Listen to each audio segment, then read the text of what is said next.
ఒకసారి మనతో retired ASP Kalahasti Satyanarayana గారు జాయిన్ అయ్యారు. వారు అసలు ప్యూర్ డిపార్ట్మెంట్ కాబట్టి వారితో మాట్లాడదాం. కాళహస్తి సత్యనారాయణ గారు నమస్తే సార్. అసలు ఇండియన్ హిస్టరీలో ముగ్గురు ఐపీఎస్లు ఇంత చేసినటువంటి బీభత్సం అరాచకం, వాళ్ళు ఇప్పుడు సస్పెన్షన్లు అయ్యారు. ఏంటంటే అసలు సీక్రెట్ ఆపరేషన్ ఏంటండి, సీక్రెట్ ఫండ్ ఏంటండి? ఒక అమ్మాయిని ఇంత తీసుకొచ్చి ఇంత దారుణమా? మీరు అసలు జరిగేదంతా ఓపెన్గా చెప్పాలి. ఇప్పుడు ఏంటి అసలు ఇంత అరాచకం ఏంటి? మీ కామెంట్ ప్లీజ్. ఈ యొక్క ముగ్గురు, ఒకటి సీతారామంజలి గారు కానీ, క్రాంతిరాణ టాటా కానీ, విశాల్ గున్ని కానీ సస్పెన్షన్ చాలా దురదృష్టకరం. సరే, ఇది వాళ్ళు చేసుకున్న దానికి వాళ్ళు అనుభవించింది. అది government has taken appropriate action. Suspension is not పెద్ద పనిష్మెంట్ కాదు వాళ్ళ దృష్టిలో. ఓకే, మీరు చెప్పినట్టుగానే సీక్రెట్ ఫండ్ అంటే ఏం లేదమ్మా. గవర్నమెంట్ ఆఫ్ హోమ్ డిపార్ట్మెంట్ కానీ, జిఐడి నుంచి కానీ, ప్రతి ఒక్క ఎస్పీ కానీ, ప్రతి ఒక్క కమిషనర్ కానీ ఏదో ఒకటి ఇన్ఫర్మేషన్ కలెక్షన్ కానీ, నక్సలైట్ కానీ అంటే తీవ్రవాదుల ఇన్ఫర్మేషన్ కానీ, ఏదైనా సంఘ వ్యతిరేకుల యొక్క ఇన్ఫర్మేషన్ కానీ, మంచి ఆఫీసర్ కనుక ఎవరైనా బాగా పనిచేస్తే వాళ్ళకి రివార్డులు ఇవ్వడానికి కానీ, ఎస్పీకి వాళ్ళకి చేతుల్లో కొంత లక్షలాది రూపాయల పట్టుకు ఇస్తారు. ప్రతి అమ్మాయి ఏమి ఉగ్రవాది కాదు, అంతర్జాతీయ నక్సలైటు కాదు, లేకపోతే ఒక సంఘ విద్రోహ శక్తి అంతకన్నా కాదు.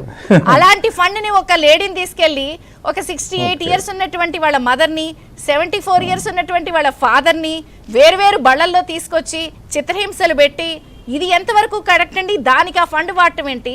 అసలు వీళ్ళకి ఏమైనా సపరేట్ ఐపీసీ ఉంటుందా ఈ ముగ్గురికి? నాకు అసలు అది అర్థం కావట్లేదు.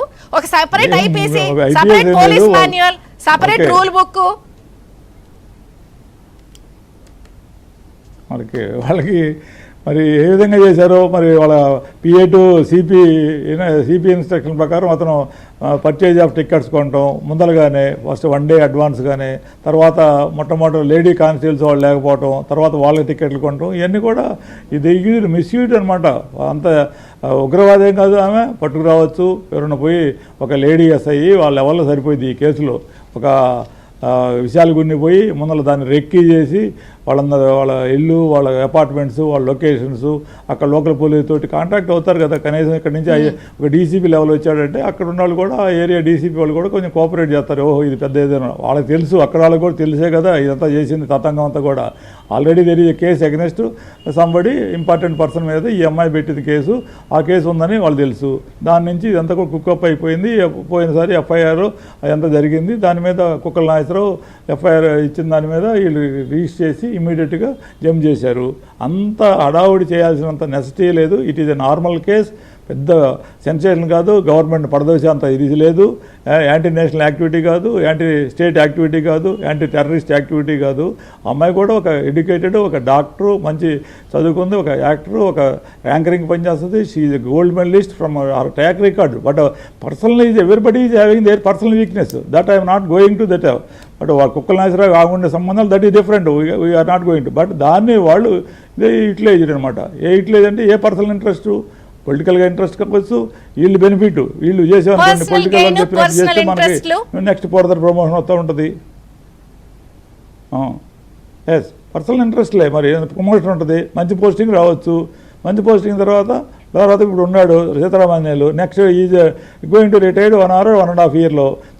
ఎవరి ప్రతి ఒక్కరికి ఆశ ఉంటుంది అనమాట. ఓహో, నా స్టేట్కి ఒక డీజీ కావాలి, head of the police force అనేది ఉండాలా. దానికి ఆయనకు ఉండొచ్చు. మరి ఎన్ని ఉంటాయి కాబట్టి అసలు తప్పకుండా మనం ఎండింగ్ లో ఇలా వెళ్ళిపోవచ్చు. ఇంత కష్టపడి పోలీస్ అకాడమీలో ఇంత ఐపీఎస్లు చదివి ఇంత నేర్చుకున్నది లాస్ట్ ఎండింగ్ లో మనకి ఇవి కావాలని బేరం పెట్టుకోవడానికి ఐపీఎస్లు వస్తే, ఫ్యూచర్ లో ఇలాంటి వాళ్ళని చూసి ఎవడన్నా ఐపీఎస్ అవుతాడా? అవ్వాలని ఉంటుందా? లేదా ఇంత దారుణమా? ఒక సందర్భంలో ఐపీఎస్ ఐఏఎస్కి వెళ్ళలేదు చాలామంది మెరిట్ స్టూడెంట్స్. తర్వాత కొంత గ్యాప్ వచ్చింది. ఇన్ ది ఇయర్ 1995లో చాలా గ్యాప్ వచ్చింది, పెద్ద కాంపిటీషన్ లేదు. తర్వాత మళ్ళా పుంజుకుంది. మంచి ఐఐటి వాళ్ళు, ఎన్ఐటి వాళ్ళు, స్టూడెంట్స్, ఎక్కువ మంది ఇంజనీర్స్ వాళ్ళందరూ వచ్చారు. అది మంచి ఎందుకు వస్తారు? సేవ చేయడానికి వస్తారు. మసూరిలో కంబైన్ ట్రైనింగ్ ఉంటుంది ఐఏఎస్ ఐపీఎస్కి. తర్వాత నేషనల్ పోలీస్ అకాడమీ హైదరాబాద్లో సర్దార్ వల్లభాయ్ దాంట్లో ట్రైనింగ్ ఇస్తారు, నిష్ణాతులుగా ఇస్తారు. దాంట్లో మంచిగానే చెప్తారు ఇన్స్ట్రక్షన్స్ కూడా. వీళ్ళ యొక్క పర్సనల్ పుట్టుకతో పుట్టింది ఏమంటారు కదా, పుట్టుకతో పోదు అని చివరిదాకా కూడా పోదు. కాబట్టి వీళ్ళ ఇన్హెరెంట్ క్యారెక్టర్స్ ఉంటారు, లేకుండా ఉండదు. 1% గ్యారెంటీ ఉంటారమ్మా. ఇప్పుడు ఏ PSR డిపార్ట్మెంట్ ఆంజనేయులు కానీ, గారు ఏ గుంటూరే సర్వీస్ కదండి, కానీ, మీరు కూడా మినిస్ట్రీలో గుంటూరే కదా, కానీ, గవర్నమెంట్ మేడం రమాదేవి గారు గుంటూరు, మీరు గుంటూరు, పిఎస్ఆర్ ఆంజనేయులు గారు గుంటూరు. మేడం ఏం గారు track తెలుసు నాకు, record అందుకనే అండి? కదా ఆమె పాపం కష్టపడి పైకి వచ్చిన లీడరు. అట్లా అందరూ ఉండరు కదా, అందరూ అట్లా కష్టపడి పైకి వచ్చిన లీడర్స్ కూడా